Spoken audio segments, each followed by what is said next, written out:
स्वागत है आपका हमारे यूट्यूब चैनल पे। और आज हम पढ़ने वाले हैं यूपी बोर्ड कक्षा 9 की हिंदी पाठ्य पुस्तक से काव्यखंड का पाठ 1 साखी, जो कि कबीर दास जी द्वारा रचित है।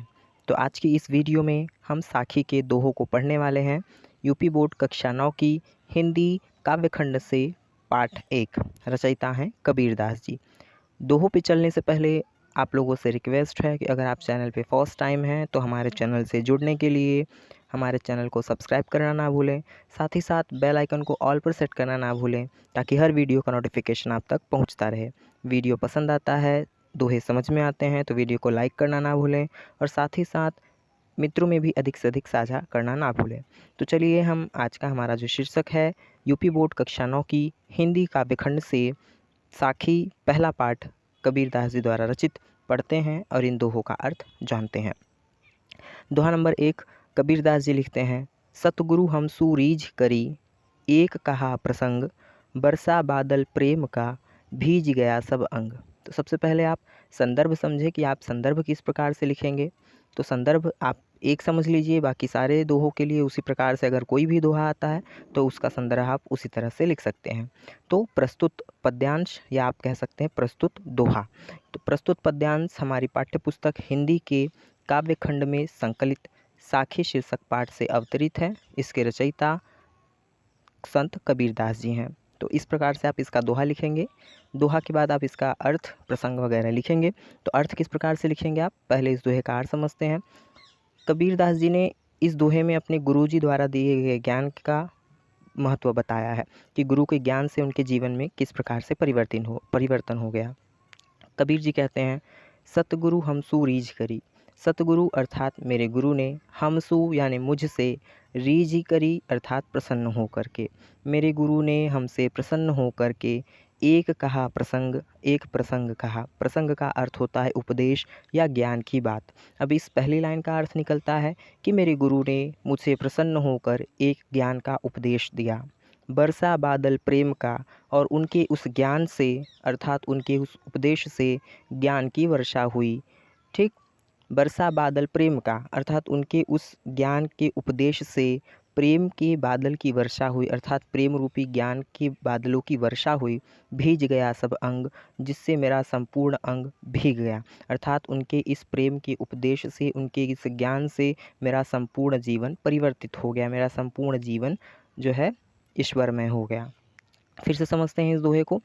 कबीर जी कहते हैं, सतगुरु हम सूरीज करी, एक कहा प्रसंग, बरसा बादल प्रेम का, भीग गया सब अंग।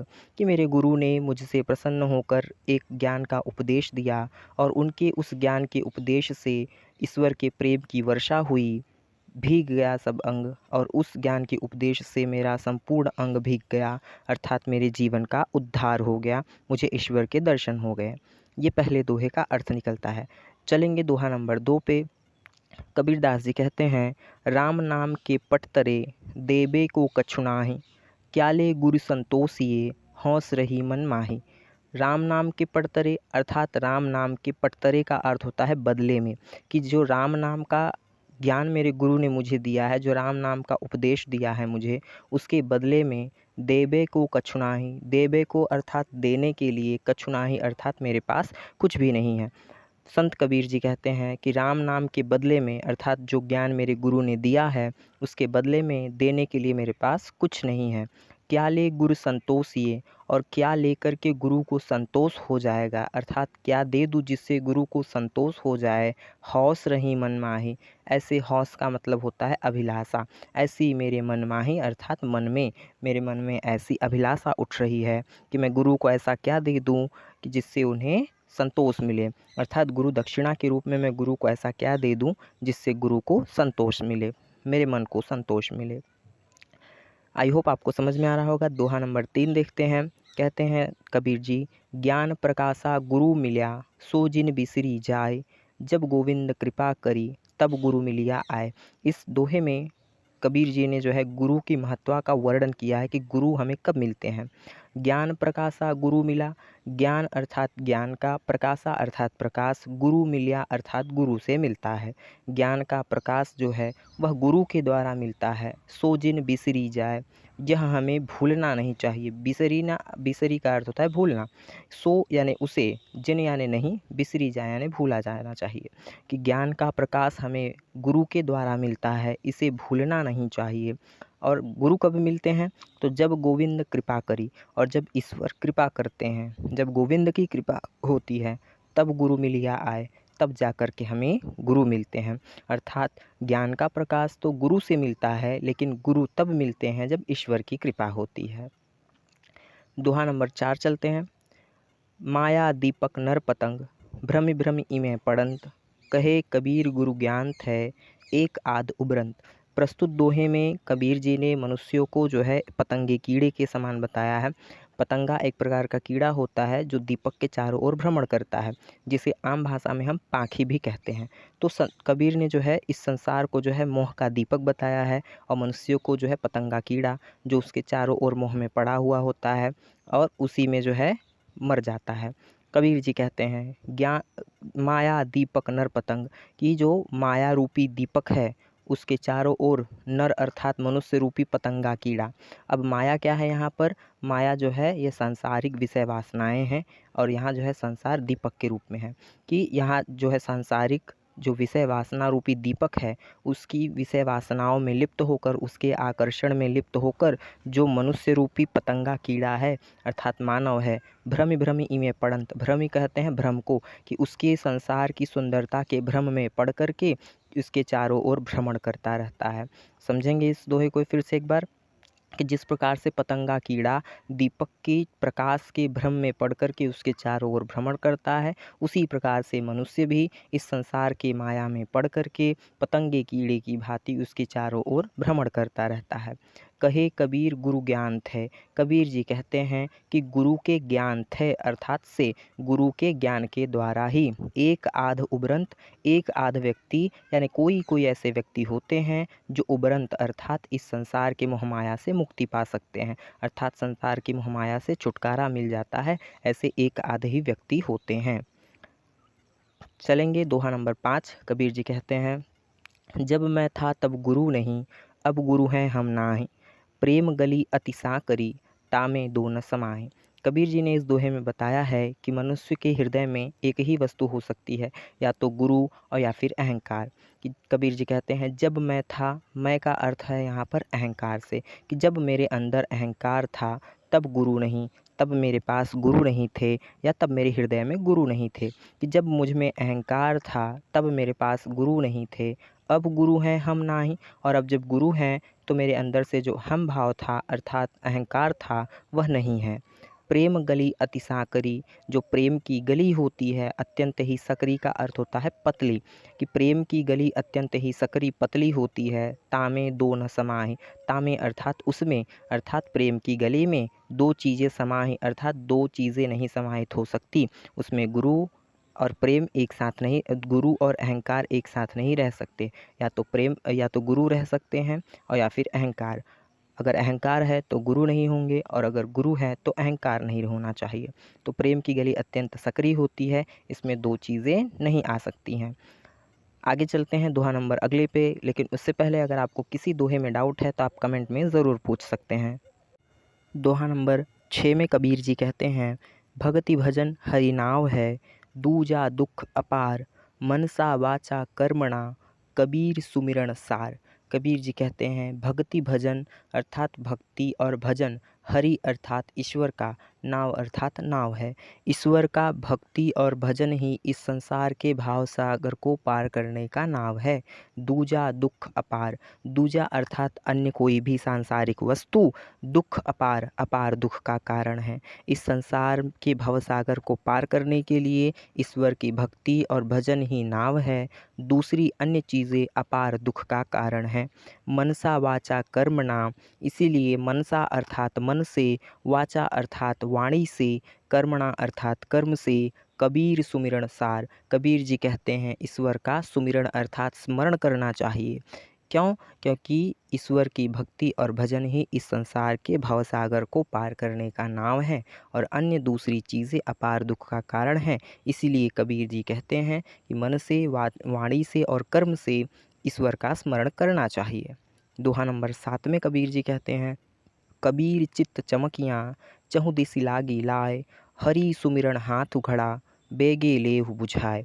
कबीर जी कहते हैं कि कबीर चित्त चमकियाँ, चित्त कहते हैं हृदय को, कि हमारा जो मन है वह चहु दिशि चारों दिशाओं में लगी हुई लाए, अर्थात चमक धमक से चमकियाँ अर्थात चमकने लगता है, उनके ऐश्वर्य उनके आकर्षण में पड़ जाता है। कबीर जी कहते हैं कि जो मनुष्य का चित्त है, जो हमारा मन है, वह चारों दिशाओं में अर्थात सांसारिक आकर्षण की ओर बहुत जल्दी आकर्षित हो जाता है। सांसारिक आकर्षण में लगी हुई अग्नि की ओर अर्थात विषय वासनाओं की ओर बहुत जल्दी आकर्षित हो जाता है। कबीर जी कहते हैं हरि सुमिरन हाथ घड़ा, हरि अर्थात ईश्वर के, सुमिरन अर्थात स्मरण का, हाथ अर्थात हाथ में, घड़ा अर्थात घड़ा है, हमारे हाथ में ईश्वर का स्मरण रूपी घड़ा है। ईश्वर के जो है कि भजन रूपी जो घड़ा है, उससे हमें क्या करना चाहिए, बेगे लेहु बुझाए, इस विषय वासना रूपी आग को हमें बेगे ही अर्थात शीघ्रता से बुझाए अर्थात बुझा लेना चाहिए। अर्थात ईश्वर के भजन कीर्तन से, ईश्वर के जो है को है स्मरण करने से हम विषय वासना की अग्नि से छुटकारा मिल सकता है।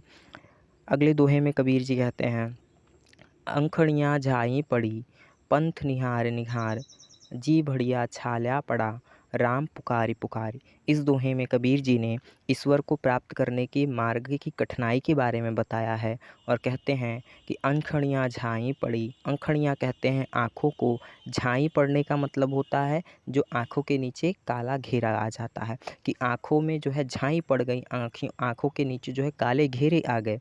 पंथ निहारी निहारी, पंथ अर्थात रास्ता, निहारी निहारी अर्थात देखते देखते, कि ईश्वर का रास्ता देखते देखते आँखों के नीचे झाई आ गई अर्थात आँखों के नीचे काला घेरा आ गया। जी भड़िया छाला पड़ा, जी भड़िया का अर्थ होता है जीभ में, छाला पड़ा छाले पड़ गए, राम पुकारी पुकारी अर्थात राम को पुकारते पुकारते, कि आँखों में झाई पड़ गई ईश्वर का रास्ता देखते देखते और जीभ में छाले पड़ गए राम को पुकारते पुकारते, अर्थात ईश्वर को प्राप्त करने का साधन आसान नहीं है। दोहा नंबर 9 कबीर जी कहते हैं झूठे सुख को सुख कहे, मानत है मन मोद, जगत चबैना काल का, कछु मुख में कछु गोद। कि हमारा जो मन है वह झूठे सुख को सुख कहता है, कि जो मनुष्य है वह झूठे सुख को सुख कहे, झूठे सुख को ही सच्चा सुख कहता है। मानत है मन मोद, और मानत है अर्थात मानता है, मन अर्थात मन, मोद कहते हैं आनंद को, कि हमारा मन झूठे सुख को सुख कहता है और झूठे सुख को ही सुख मान करके आनंदित होता है। जगत चबैना काल का, परंतु ये जो जगत है, संसार है, चबैना कहते हैं दाने को जो चबाया जाता है। ठीक, ये जो संसार है वह काल अर्थात मृत्यु, मृत्यु का चबैना है, मृत्यु का दाना है। कछु मुख में कछु गोद, कुछ तो उसके मुख में है और कुछ गोद में है, अर्थात कुछ चीज़ें तो काल के गाल में समा गई हैं, मर चुकी हैं, और कुछ उसके गोद में है जो अभी मरना है, जिनको चबैना कहते हैं बच्चों दाने को। जिस प्रकार हम अपने जो है कोच में या जो है अपने किसी पात्र में रख कर खाते हैं दाने को, तो धीरे धीरे वो समाप्त होता है। तो कबीर जी कहते हैं उसी प्रकार से ये संसार भी काल का, मृत्यु का चबैना है। कुछ तो उसने जो है निगल लिया है, कुछ चीज़ें मृत हो चुकी हैं, कुछ अभी उसके गोद में है, जिसे निश्चित ही एक न एक दिन मरना है। दोहा नंबर 10 कबीर जी कहते हैं जब मैं था तब हरि नहीं, अब हरि हैं मैं नाही, सब अंधियारा मिट गया जब दीपक देखा माही। कबीर जी कहते हैं जब मैं था अर्थात जब मेरे अंदर अहंकार था। अभी पीछे वाले दोहे में भी हमने ऐसे ही मिलते जुलते दोहे को पढ़ा है। तो कबीर जी कहते हैं जब मैं था तब हरि नहीं, अर्थात जब मेरे अंदर अहंकार था तब मेरे अंदर ईश्वर नहीं थे। अब हरि हैं मैं नाही, और अब मेरे अंदर ईश्वर हैं तो अहंकार नहीं है। जब मैं था तब हरि नहीं, जब मेरे अंदर अहंकार था तब ईश्वर नहीं थे, और जब ईश्वर हैं तो अब अहंकार नहीं है। सब अंधियारा मिट गया, और सब जो अंधेरा था अर्थात जो अज्ञानता था, जो है मेरे हृदय में अज्ञानता थी, जो अंधेरा था, सब मिट गया जब दीपक देखा माही, अर्थात जब मैंने ईश्वर रूपी दीपक को देखा तो मेरे अंदर का सब अंधकार, सब अज्ञानता, सारी चीज़ें नष्ट हो गईं।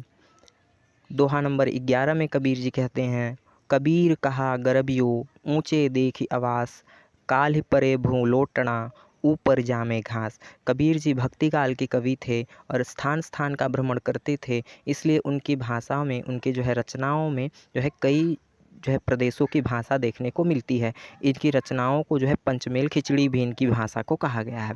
तो कबीर जी कहते हैं, कबीर कहा गर्वियो, कबीर कहते हैं गर्व क्यों, गर्वियो अर्थात गर्व से, ऊंचे देखी आवास, आवास कहते हैं घर को, ऊंचे अर्थात ऊंचे, कि ऊंचे घर को देख करके, अपने ऊंचे निवास स्थान को देख करके, गर्वियो अर्थात गर्व नहीं करना चाहिए। ऊंचे ऊंचे महलों को, ऊंचे ऊंचे घरों को देख करके गर्व नहीं करना चाहिए। क्यों? काल परे भो लौटना, क्योंकि काल क्या करता है, मृत्यु अर्थात समय क्या करेगा, भोंय लौटना, भोंय कहते हैं ज़मीन को, ऐसे बड़े बड़े घरों को जो काल है वह ज़मीन में लिटा देता है अर्थात ध्वस्त कर देता है। ऊपर जामे घास, और उन बड़े बड़े मकानों के ऊपर घास जम जाती है। इसीलिए कभी अपने ऊंचे आवास को देख करके गर्व नहीं करना चाहिए। कबीर कहते हैं 12वें दोहे में, यह ऐसा संसार है जैसा सैंबल फूल, दिन दस के व्यवहार को झूठे रंग न भूल। कबीर ने इस दोहे में संसार की तुलना सैंबल के फूल से की है। सैंबल का फूल क्या होता है बच्चों, इसके बारे में मैं पहले आपको बता दूं। सैंबल एक प्रकार का पुष्प होता है जो सफ़ेद रंग का होता है और बड़ा ही नीरस होता है। उसमें कोई सुगंध नहीं होता, लेकिन दिखने में बहुत ही सुंदर होता है और वो बहुत जल्दी झड़ भी जाता है। तो कबीर जी ने इस दोहे में संसार की तुलना सैंबल के पुष्प से की है। कहते हैं यह ऐसा संसार है कि ये संसार ऐसा है जैसा सैंबल फूल, जैसे कि सैंबल का फूल होता है।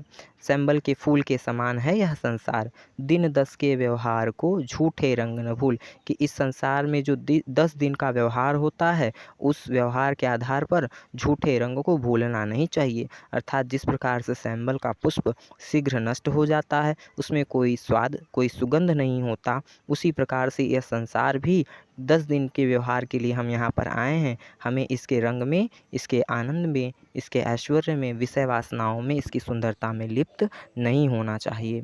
कबीर जी कहते हैं दोहा नंबर 13 में, ई अवसर चेत्या नहीं, पशु जो पाली देह, राम नाम जाण्या नहीं, अंत पड़ी मुख सेह। कबीर जी ऐसे दोहे में ऐसे आलसी व्यक्तियों को उन्होंने सचेत किया है जो ईश्वर का भजन नहीं करते हैं। तो कबीर जी कहते हैं ई अवसर चेत्या नहीं, ई अर्थात इसी, अवसर अर्थात अवसर में, चेत्या नहीं अर्थात सचेत नहीं हुए।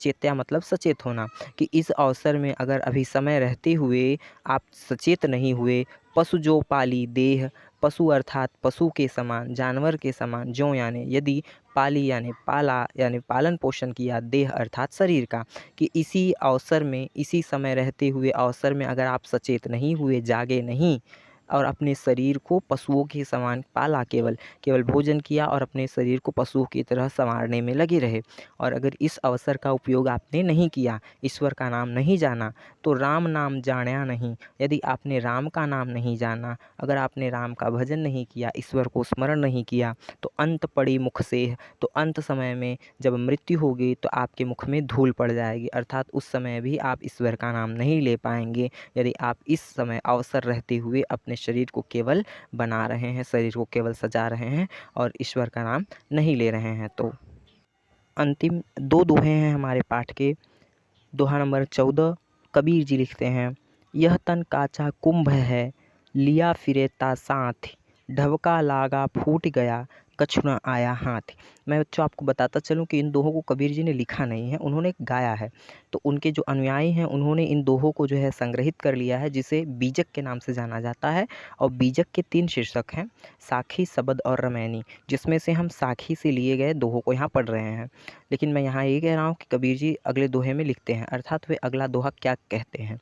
कबीर जी कहते हैं, यह तन काचा कुंभ है, ये जो तन है, तन अर्थात शरीर, काचा अर्थात कच्चा, कुंभ अर्थात घड़ा, कि हमारा जो यह शरीर है यह कच्चे घड़े के समान है। लिया फिरेता साथ, लिया अर्थात लिए हुए, फिरे अर्थात घूम रहे हैं, साथ अर्थात साथ साथ, कि हम जिस शरीर को अपने साथ लिए हुए घूमते हैं यह कच्चे घड़े के समान है हमारा शरीर। ढबका लागा फूट गया, कि यदि थोड़ा सा धक्का लगा, जिस प्रकार से देखिए इस दोहे में कबीर जी ने मनुष्य के शरीर की तुलना जो है, मानव शरीर की तुलना जो है कच्चे घड़े से की है। जिस प्रकार से कच्चा घड़ा थोड़ा सा धक्का लगने से ही फूट जाता है, उसी प्रकार काल के द्वारा धक्का लगने से हमारा यह शरीर नष्ट हो जाता है, कछु ना आया हाथ। और जिस प्रकार घड़ा टूट जाने से हाथ कुछ भी नहीं आता, उसी प्रकार से मृत्यु हो जाने पर, यह शरीर नष्ट हो जाने पर कुछ हाथ नहीं आता। तो इस दोहे में कबीर जी ने मनुष्य के शरीर की तुलना कच्चे घड़े के समान की है। अगला दोहा कबीर जी लास्ट और अंतिम दोहे में कहते हैं, कबीर कहा गरबियो देहि देख सुरंग, बिछड़िया मिलिबो नहीं ज्यों काचली भुजंग। कबीर जी ने इन दोहों में बताया है, ऐसे व्यक्तियों को संदेश देने का काम किया है।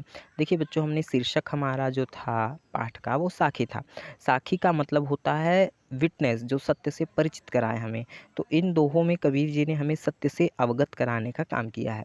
तो कबीर जी कहते हैं, कबीर कहा गरबियो। गरबियो का अर्थ होता है, हमने पीछे वाले में दोहे में भी देखा, गरबियो का अर्थ होता है गर्व करना। कबीर जी कहते हैं कि गर्व नहीं करना चाहिए।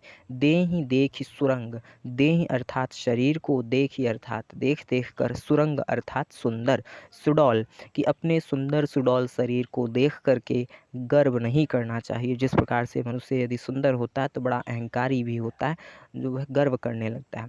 तो कबीर कहते हैं कि अपने सुंदर शरीर को देख करके गर्व नहीं करना चाहिए, अहंकार नहीं करना चाहिए। बिछड़िया मिलबो नहीं, कि यदि यह शरीर बिछड़ गया, आपसे बिछड़ गया, अर्थात एक बार इस शरीर से आत्मा निकल गई तो यह शरीर आपको दोबारा फिर नहीं मिलता। ज्यों काचुली भुवंग, ज्यों अर्थात जैसे, काचली अर्थात जो सर्प होता है अपने शरीर से जो स्किन उतारता है, केचुली जिसको आप कहते हैं, भुवंग अर्थात सांप, कि जिस प्रकार से सांप अपनी केचुली उतार देता है तो उस केचुली का उसके लिए कोई अर्थ नहीं होता, उसी प्रकार से यह जो सुंदर शरीर है जिसे देखकर हम गर्व करते हैं, ये एक बार बिछड़ जाए, अर्थात आत्मा अगर इसमें से निकल जाए तो यह शरीर हमारे किसी काम का नहीं होता। ठीक वैसे ही जिस प्रकार से सांप केचुली छोड़ देने पर उस केचुली का उसके लिए कोई मूल्य नहीं होता। तो बच्चों, आज का हमारा ये दोहा यहीं ख़त्म होता है। हम थोड़ा सा कबीर जी के बारे में परिचय जान लेते हैं, उनके बारे में कौन थे, और उसके बाद हम इस चैप्टर को ख़त्म करेंगे। कबीर जी भक्ति काल के निर्गुण काव्य धारा के सर्वश्रेष्ठ कवियों में गिने जाते हैं। आपका जन्म 1398 ईस्वी में, संवत 1455 ईस्वी में माना जाता है। आपका जन्म जो है काशी में हुआ था, उत्तर प्रदेश में। आपके गुरु का नाम स्वामी रामानंद तीर्थ था। आपने कई जगहों का भ्रमण करते हुए भक्ति का जो है प्रचार प्रसार किया। आप निर्गुण धारा के कवि थे और निराकार के उपासक थे। आपकी पत्नी का नाम लोई था, आपके पुत्र का नाम कमाल एवं पुत्री का नाम कमाली था। आपकी जो रचनाएं हैं वह साखी, शबद और रमैनी नाम से संग्रहित हैं, जिसका एक ग्रंथ है जिसको बीजक नाम से जाना जाता है। ऐसा माना जाता है कि कबीर जी का जन्म किसी विधवा ब्राह्मणी के यहाँ हुआ था, स्वामी रामानंद के आशीर्वाद से, परंतु समाज के भय से उसने काशी के समीप लहरतारा नामक तालाब के पास कबीर को छोड़ दिया, जहाँ से उन्हें नूरी और नीमा नामक जो है मुस्लिम दंपत्ति ने ले जाकर उनका पालन पोषण किया। तो हिंदू परिवार में हिंदू जन्म लेने के कारण और पालन पोषण मुस्लिम परिवार में होने के कारण कबीर जी दोनों धर्मों को समान भाव से देखते थे, और दोनों ही धर्मों में जो बाह्य आडंबर था, जो दिखावापन था, उसका बहुत ही पुरजोर तरीके से खंडन किया करते थे। कबीर जी ने आजीवन समाज में व्याप्त बुराइयों, समाज में व्याप्त पाखंड, ढोंग, आडंबरों का खंडन किया। आप एक समाज सुधारक के तौर पर भी जाने जाते हैं और निर्गुण काव्य धारा में ज्ञानाश्रयी शाखा के प्रतिपादक भी रहे हैं। तो आज हमने इनके द्वारा रचित साखी शीर्षक से लिए गए कुछ दोहों को पढ़ा, उन दोहों का अर्थ जाना, कबीर जी के बारे में थोड़ा सा संक्षिप्त परिचय पढ़ा। आज की वीडियो में बस यहीं तक के लिए, मिलते हैं आपसे सेकंड चैप्टर में। लेकिन उससे पहले अगर आप चैनल को नहीं सब्सक्राइब किए हैं तो इसे जल्दी से सब्सक्राइब करना ना भूलें, और वीडियो को अपने मित्रों में भी अधिक से अधिक साझा करना ना भूलें, ताकि वो भी आसानी से घर बैठे पढ़ाई कर सकें।